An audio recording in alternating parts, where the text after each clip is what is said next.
This France 24's Nick Holdsworth is standing by in Moscow. Nick, why such a strong reaction by Russia's Orthodox Church then? This cathedral turned museum, now turned mosque, has always been at the very heart of Eastern Christianity.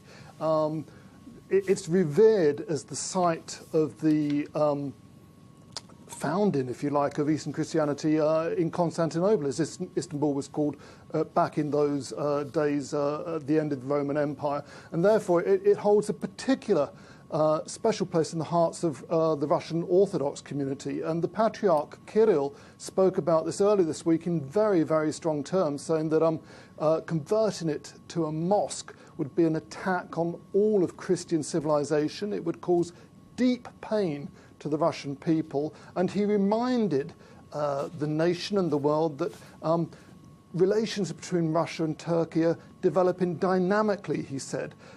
So, I mean, all of that is true. I mean, relations between Russia and Turkey, sometimes strained, sometimes positive, are dynamic. So, to the Eastern Church, this is at the very heart of their belief. This is where very early heads of the church were crowned.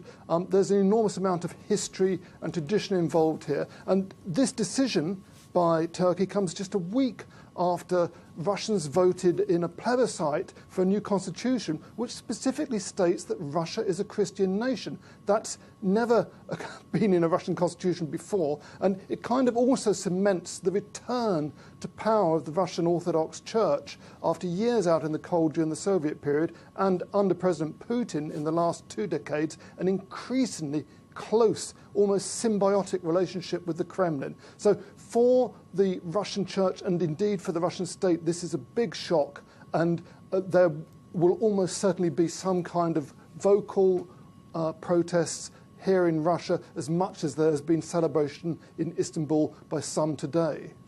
Well, as you say, Nick, the Russian Orthodox Church has made no bones about its feeling on this move. Could there be consequences politically when it comes to Russian-Turkish relations? I mean, this almost certainly will put a lot of stress on relations between Moscow and Ankara. The Russians and the Turks have a very interesting relationship. In many ways, Erdogan, the Turkish President Erdogan and Russian President Vladimir Putin, mirror images. They've both built their careers on a very strongman image. They've both involved their respective religions closely in the state. In Russia, Christianity; in Turkey, Islam. They're very similar. They work together quite well at times. They've been working quite closely together, trying to get ceasefires, trying to forge a peace plan in Syria. But there have been some very difficult moments. Just over 4 years ago, the Turks shot down a Russian fighter jet over the Turkish-Syrian border. And Vladimir Putin, the Russian president, turned around and cancelled all flights of Russians and Turks between the two countries. More recently, they have been making progress in Syria. Erdogan and Putin negotiated a ceasefire and a safe passage corridor around Idlib in March. So, I mean, the relations are difficult, but they are in many ways constructive. This decision, which seems to have been taken in Turkey to shore up President Erdogan's position there, will certainly put stress and strain on diplomatic relations between Russia and Turkey, and we may see some kind of response. There's been no response yet from the Kremlin, but we may see something. Earlier this week, Russian MPs were appealing to their Turkish counterparts to stop this move in Istanbul, so there will be ramifications. All right, well, with those possible ramifications, keeping us up to date, Nick Holdsworth, you're in Moscow. Thank you.